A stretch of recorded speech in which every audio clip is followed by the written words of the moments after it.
The winter evening on the wide Arizona plains looked calm, but the cold carried a sharp bite that could fool anyone who thought the land was gentle. Ethan Cole, a quiet rancher who spent most days working alone, had been out since early morning checking on his cattle. He knew winter storms in this region could be dangerous, but this one had come faster than expected. Clouds gathered across the sky, turning the sun into a dim, orange circle, and the wind pushed dust mixed with ice along the open land. Ethan pulled his coat tighter and guided his horse toward home, wanting to reach his cabin before night fully settled. His horse, Dusty, moved slowly over frozen ground. The sound of hooves echoed like small cracks in the still air. Ethan kept looking around, scanning the land as he usually did, more out of habit than worry. But something felt strange this evening. The land was too quiet, no distant call of birds, no movement of animals finding shelter. Only the cold wind whispered across the plains. Ethan tapped the reins lightly, urging Dusty forward. As he approached the edge of a frozen creek, he saw a shape near a fallen tree. It was small, dark, and almost blended with the snow-covered brush. Ethan squinted, unsure whether it was just a broken stump or maybe an animal that had curled up against the cold. Dusty hesitated, sniffing the air, and that made Ethan slow down. Animals sensed danger quicker than humans. Ethan steered Dusty closer, keeping his eyes fixed on the shape. Only when he got close enough did he see a hand thin, stiff, and barely moving. Ethan's breath caught. He jumped off his horse and ran through the snow. What he found made his heart drop. A young woman lay curled beside the broken tree, her long dark hair tangled with frost, her clothes stiff from the cold. Snow covered parts of her legs and shoulders, as if she had been lying there for hours. Her skin was pale, her lips blue, and her eyelids heavy. Ethan knelt beside her, brushing snow away gently. "Ma'am," he said softly, not wanting to startle her if she was conscious. "Can you hear me?" For a moment, she didn't move. Then her eyelashes fluttered weakly. Her breath came out in small, uneven gasps.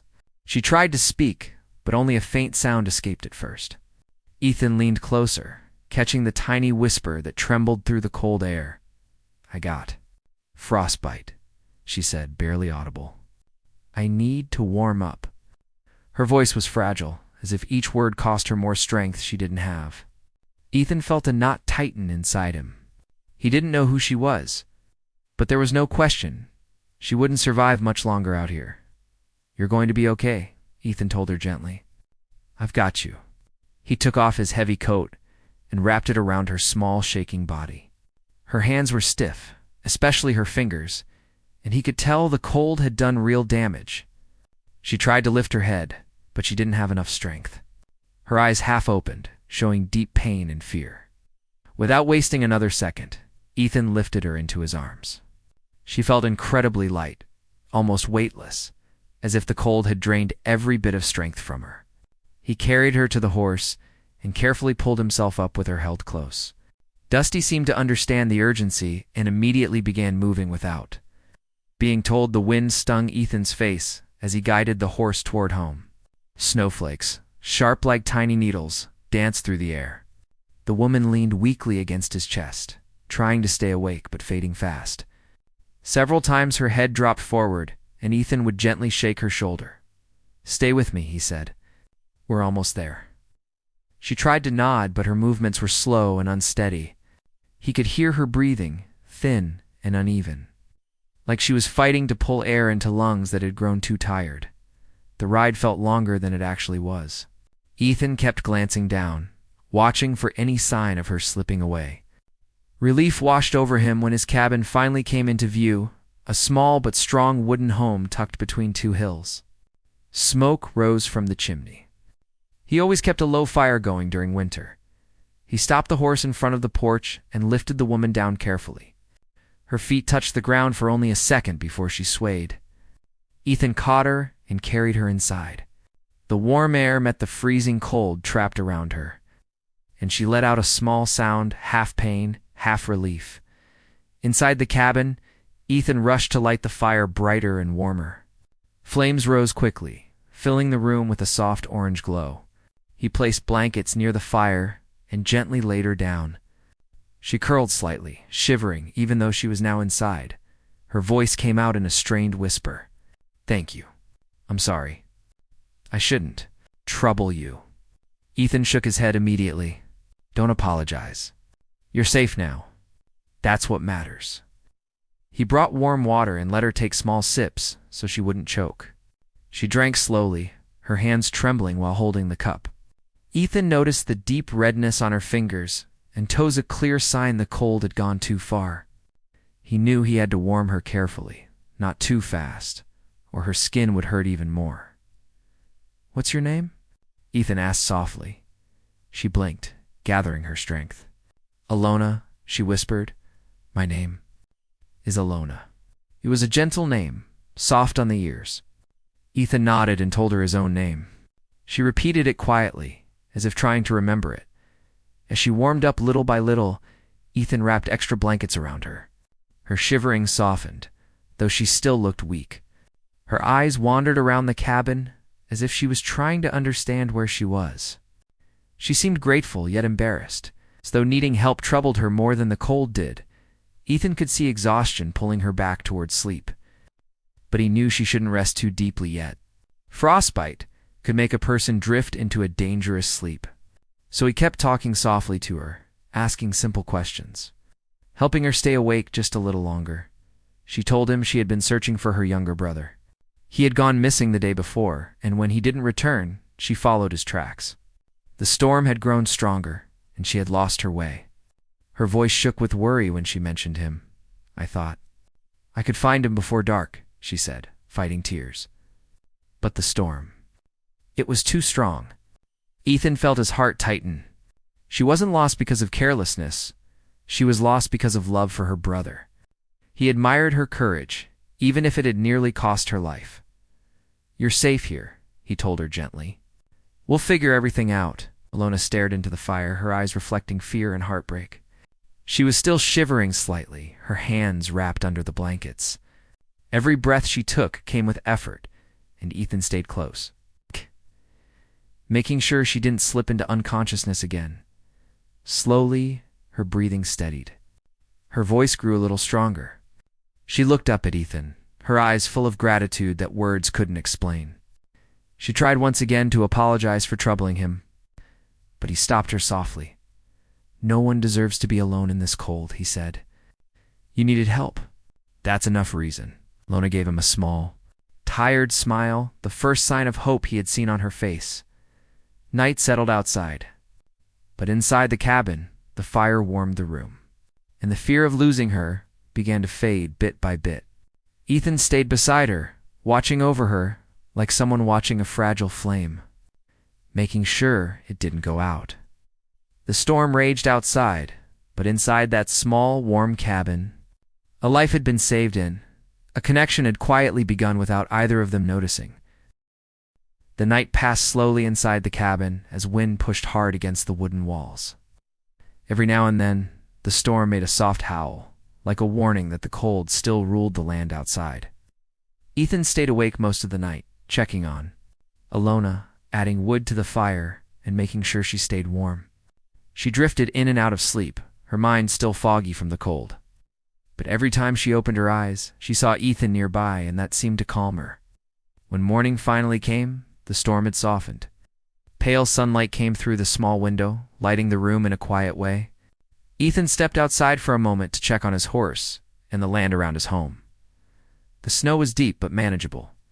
The cold still hung in the air, but it was nothing compared to the night before. Inside, Alona tried to sit up. Her legs felt weak and heavy, her fingers stiff. She held the blanket close to her as she looked around. Her mind replayed everything, how she had wandered through the storm, how her strength slowly left her, and how she thought she might never see another sunrise. She remembered falling near the creek when her feet went numb, and then everything turning blurry. The fear she felt then returned for a moment, but when she heard the door open, she forced herself to breathe. Ethan walked in, brushing snow from his coat. He smiled gently when he saw her awake. "How are you feeling?" he asked. She tried to answer, but her voice cracked. She swallowed and tried again. "Better, thanks to you," she whispered. Ethan placed a warm cup in her hands. Drink slowly. Your body needs warmth from the inside too. She wrapped her fingers around the cup. The heat felt good but also painful on her sensitive skin. She took small sips, letting the warmth move through her chest. You scared me last night, Ethan admitted. I wasn't sure I got you here in time. Alona lowered her eyes. I didn't mean to trouble you. Shh, you didn't have to help me. Ethan shook his head firmly. Anyone in that cold would have helped you. It's what people should do. But they both knew that wasn't always true. Many travelers passed through the plains and never looked back if they saw someone who wasn't from their own world. Life on the frontier was tough, and trust between communities was not always strong. Still, Ethan spoke with sincerity, and that made Alona feel safe. She sat quietly for a moment, warming her hands. Then the memory hit her again, her brother. Her eyes widened slightly and panic replaced her calm expression. My brother, she said quickly. I need to find him. T's still out there. Ethan moved closer. I know. You told me last night, but you can't go out yet. You're still weak. She shook her head. I have to. I can't lose him. Ethan understood the fear in her voice. He had seen that same worry in the faces of people searching for missing family members during storms. But the land was harsh, and winter didn't forgive mistakes. He couldn't let her walk out, only to collapse again. Listen, he said gently. I'm not saying we won't look for him. But you need strength first. If you go out like this, you'll freeze again. Alona looked down, torn between desperation and reality. Ethan placed a hand on the edge of her blanket, not touching her, but close enough for her to feel supported. We'll find him, he said firmly. I promise. But you have to let your body recover for a few more hours. She hesitated, then nodded slowly. Okay. Just for a little while. Ethan prepared warm food, simple porridge with honey he had stored for winter. Alona ate slowly, every bite, filling her with energy she didn't realize she had lost. She watched Ethan as he moved around the kitchen, his steps steady and calm. She wondered how he had found her at the exact moment she needed help. It felt like a strange kind of luck. The warmth from the fireplace filled the cabin, and her shivering had finally faded. But her fingers still hurt, and her toes were numb. Ethan checked the frostbite carefully, making sure her skin was warming at a safe rate. He worked slowly, gently, and with care, talking so she wouldn't grow uncomfortable or scared. You said you followed his tracks, Ethan said while tending to her hands. Do you remember where you last saw them? She closed her eyes, trying to remember. Near the old pine tree, close to the ridge. But the storm covered everything before I could go farther. Ethan knew the area well. It was rough, with rocks and uneven ground. If her brother was out there, he would need help soon. But Ethan also noticed something else. Alona had risked everything to find him. Even in her weak state, she was ready to walk back into danger.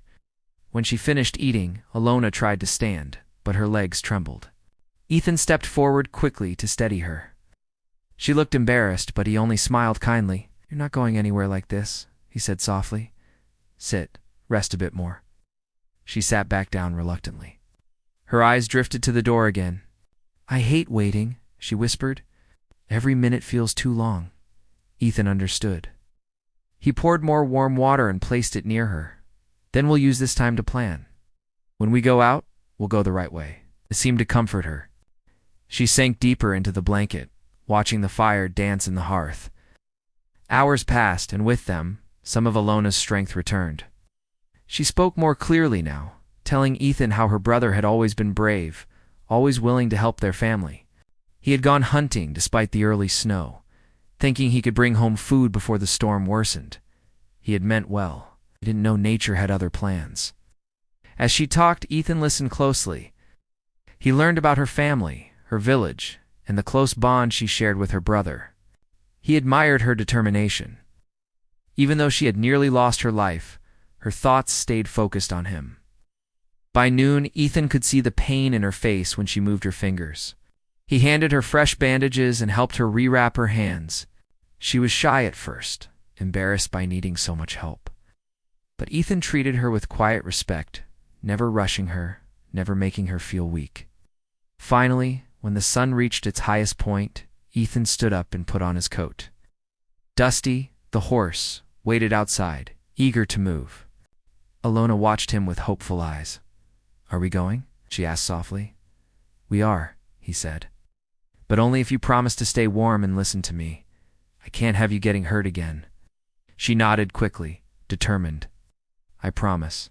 Ethan helped her stand and wrapped her in extra blankets before guiding her outside. The air was still cold, but the storm had calmed. The land lay under a clean blanket of white, quiet and still. He lifted her onto the horse, making sure she was secure. She held the saddle tightly, her face pale but resolute. Ethan climbed up behind her and wrapped one arm around her to steady her as the horse began to move. They rode slowly at first, making sure Alona didn't get too cold. Then the horse picked up speed as they headed toward the ridge where she had last seen signs of her brother.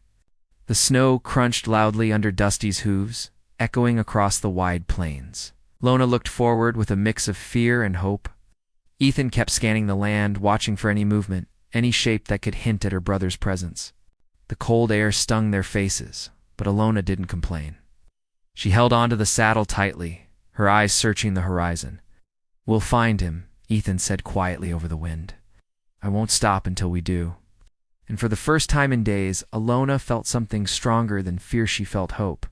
Together, they rode deeper into the snowy land, not knowing what waited ahead, but certain they would face it side by side.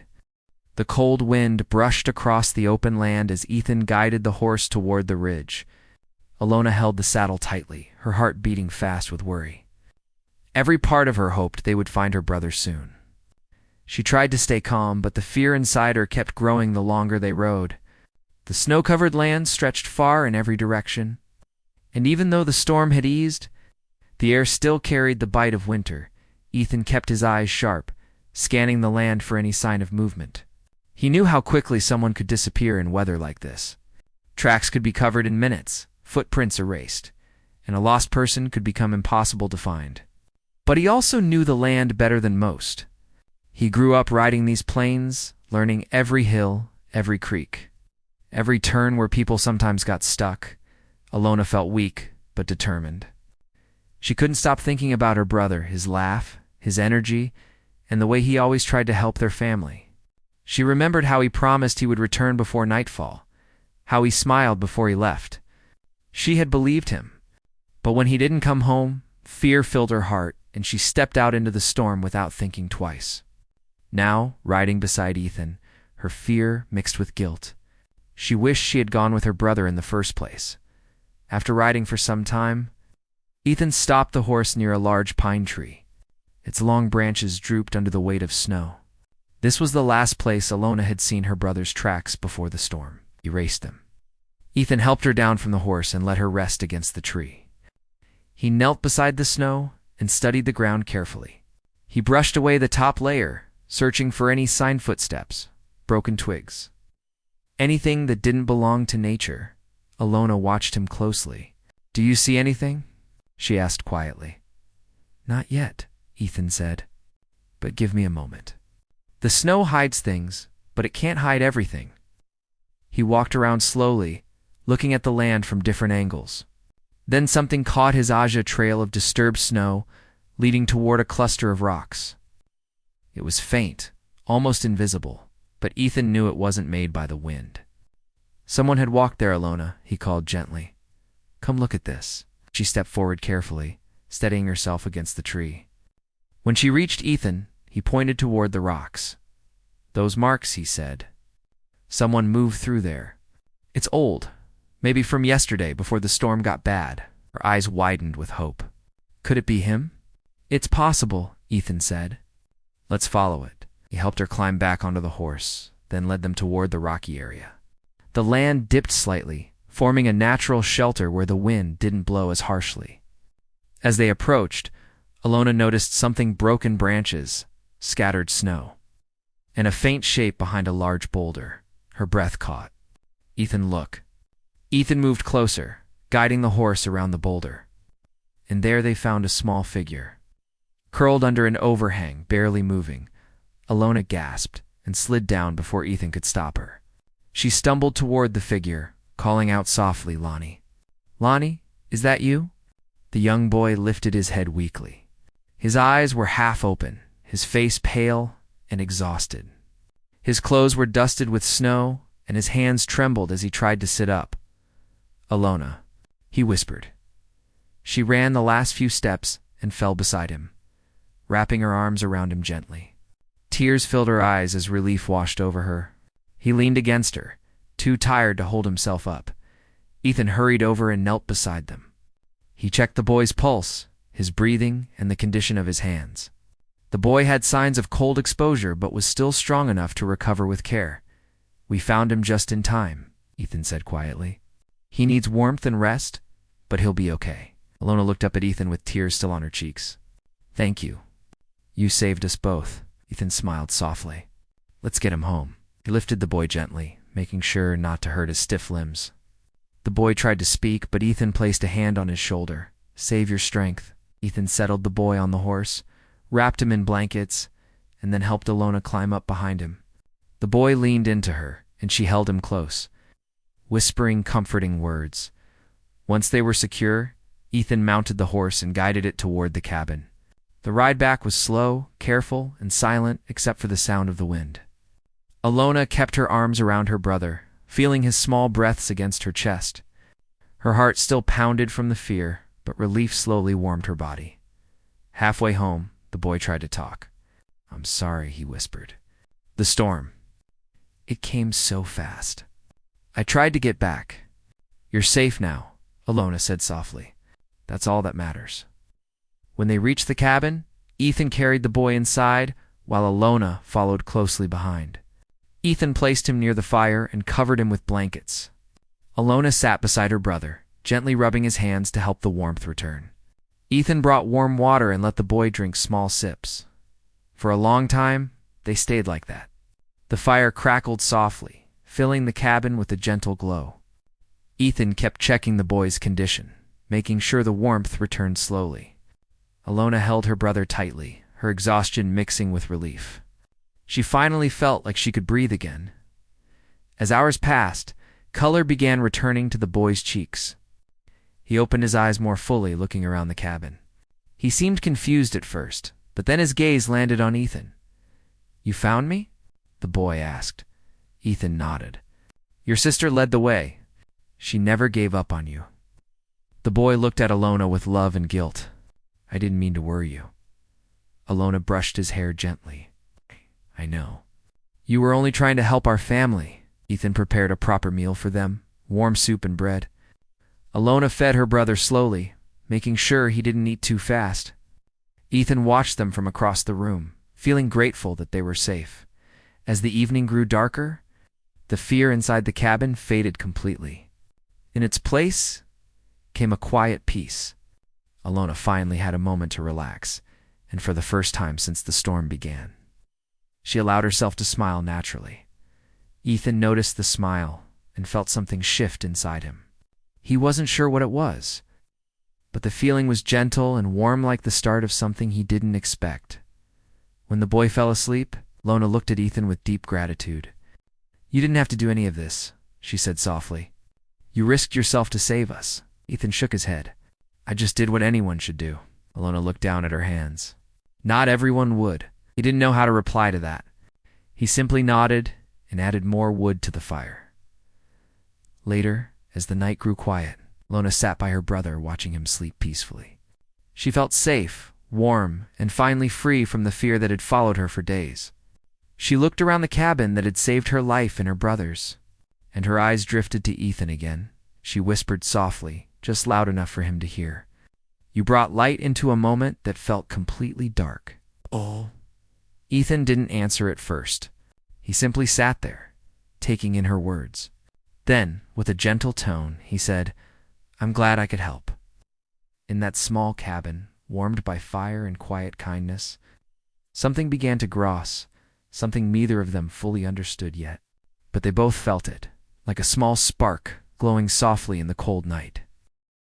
The next morning, the cabin was quiet, except for the soft crackling of the fire. Snow still covered the land outside, but the storm had passed completely, leaving behind a calm, cold brightness. Inside, warmth filled the room, and the heavy fear of the previous days slowly faded from everyone's minds. Ethan woke early, as he always did, and carefully checked the fire before stepping outside. The cold air stung his face, but the sky was clear, and the world looked peaceful again. Dusty the horse pawed gently at the snow, as if asking for attention. Ethan patted his neck and whispered soft words, thanking him for carrying all three of them safely through the cold. When Ethan returned inside, he found Alona awake, sitting beside her brother, who was still sleeping but breathing comfortably. She looked tired, but her face carried a softness Ethan had not seen before. She was no longer tense, no longer trying to fight the fear alone. Instead, she looked calm and grateful. "How is he?" Ethan asked quietly. Alona turned to him and gave a small smile. "Better, his breathing is strong now. He's warm. I think he'll fully recover in a day or two." Ethan nodded. "Good, he's a tough kid." Alona brushed her brother's hair gently. "He tries to act braver than he is," she said with a soft laugh. "But yesterday, I was afraid I was too late." "You weren't," Ethan said. "You saved him by not giving up." Alona looked at Ethan with deep gratitude in her eyes. "I wouldn't have survived without you, and neither would he." Ethan shook his head, embarrassed by praise. "Anyone would have helped," he said quietly, but Alona knew the truth. She had seen many winters, many storms, many travelers. Life on the land could make people hard. Not everyone stopped to help strangers, especially in freezing weather. Ethan didn't help because he had to. He helped because it was in his nature. She didn't argue with him, but Ethan could see she didn't believe his modest answer. Her eyes held too much truth. The boy woke later in the morning. He stretched slowly, wincing a little from the stiffness, but then he blinked up at his sister and whispered, "Are we home?" Alona hugged him tightly. "Not yet, but we're safe." Ethan brought warm broth and helped the boy sit up. The boy thanked him shyly, his voice still weak but clearer than before. Alona fed him gently, keeping a careful eye on every movement. She moved slowly, lovingly, as though afraid he would slip away again if she'd blinked too long after he ate. The boy looked at Ethan with wide, curious eyes. "You're the man who found me?" Ethan nodded. "Your sister led the way. I just followed." The boy gave a small smile, his eyes lighting up for the first time since they found him. "Thank you," he said softly. "I didn't think anyone would come." His words touched something inside Ethan. He placed a hand on the boy's shoulder. "People shouldn't be alone in danger. You're safe now." As the day went on, Ethan worked around the cabin, fixing things, melting more snow for water, and preparing extra blankets for the siblings. Alona helped where she could, though her hands were still sore from the frostbite. Ethan noticed how carefully she moved, how she tried not to show pain, and how she always put her brother first. When she tried to lift a heavy pot, Ethan stepped forward quickly. "Don't strain yourself," he said gently. She gave him a grateful glance. "Old habits," she said. "I'm used to doing everything myself." "You don't have to today," Ethan replied. Their eyes met for a moment that felt longer than a simple exchange. Something warm passed between them, something calm, natural, and unexpected. Later, when the boy fell asleep again, Alona stepped outside for a moment. She wrapped herself in a blanket and looked across the snowy land. The world felt different now. She had faced fear, cold, and danger, but she had also found a stranger who cared enough to save her life. Ethan joined her quietly, standing beside her without saying anything. The silence between them felt comfortable, not empty. Alona looked toward the horizon and then at Ethan. "When the storm hit, I thought that was the end," she said softly. "I kept thinking of my brother, that fear. It froze me more than the cold." Ethan listened quietly, letting her speak without interruption. "But then you appeared. You didn't even know me yet. You gave everything to help." She looked at him with gentle eyes. "You brought hope into a moment where I had none left." Ethan felt a warmth in his chest, something he rarely felt, even around people he knew well. "I'm glad I was there," he said quietly. "No one should go through something like that alone." Alona smiled softly. "We weren't alone. Not after you came." They stood side by side for a long time, watching the winter sky slowly brighten. Alona felt a peace she hadn't known in years. Ethan felt something similar, an unfamiliar comfort that came from not being alone on his land for once. By the time afternoon arrived, the boy was awake again and looking stronger. Alona and Ethan helped him move around the cabin a little to stretch his legs. He leaned on his sister, laughing quietly when he tripped over the blanket. Ethan smiled. "Looks like someone is getting stronger." The boy lifted his chin proudly. "I'll be better soon." "I'm not afraid of snow anymore. You should still respect it," Ethan said gently. "The land can be beautiful, but winter can be dangerous." The boy nodded seriously, absorbing the wisdom. As evening came, Ethan prepared one last meal before the siblings planned to return home the next day. The boy insisted he could walk well enough to make the journey, and Alona agreed, though Ethan could tell she was nervous about leaving the cabin's safety. While they ate, the boy talked about what he remembered from the night he got lost. He told them he had tried to follow familiar paths, but the storm twisted everything, turning straight lines into circles. He remembered hearing the wind howl so loudly that he could barely hear his own footsteps. Then he talked about curling under the rocks, hoping the storm would pass. Alona's eyes watered as she listened. She held his hand tightly the whole time. When dinner ended, Ethan stepped outside to check the weather again. Alona followed him quietly, wrapping a blanket around her shoulders. She stood close to him, feeling the cold on her skin, but also feeling something warm inside her chest. "Tomorrow," she said softly, "we'll return home." Ethan nodded slowly. "I'll take you both as close as I can. The snow near the village is lighter." Alona looked at him for a long moment, then lowered her eyes. "Before yesterday, I didn't know you, but now it feels like you became part of our story?" Ethan smiled gently. "And you became part of mine." She took a slow breath, feeling her heart steady. "When this storm began, I thought everything was ending, but instead, something new happened." He didn't ask what she meant. He didn't need to. The meaning lived in the soft way she spoke, the calmness in her eyes, and the quiet bond that had formed between them. The next morning, the siblings prepared to leave. The boy hugged Ethan tightly, thanking him again. Alona stood beside him, holding her warm blanket close. Before she climbed onto the horse, she looked at Ethan with full sincerity. "You saved our lives," she said. "I will never forget what you did." Ethan placed his hand gently over his heart. "I'm glad you both survived. That's all I need." But Alona stepped closer, her voice barely above a whisper. "This isn't goodbye forever," she said. "I'll return to thank you properly when the snow melts." Ethan felt something deep inside settle into place. "I'll be here," he said. She held his eyes for a moment longer, then climbed onto the horse with her brother. Ethan walked with them until they reached the valley near her village. There she turned one last time to wave. Ethan lifted his hand, watching them disappear into the distance. The land was quiet again. But for the first time in a long while, the quiet felt warm, not lonely. Somewhere inside him, he knew this was not the end of their story, but the beginning of something gentle and meaningful.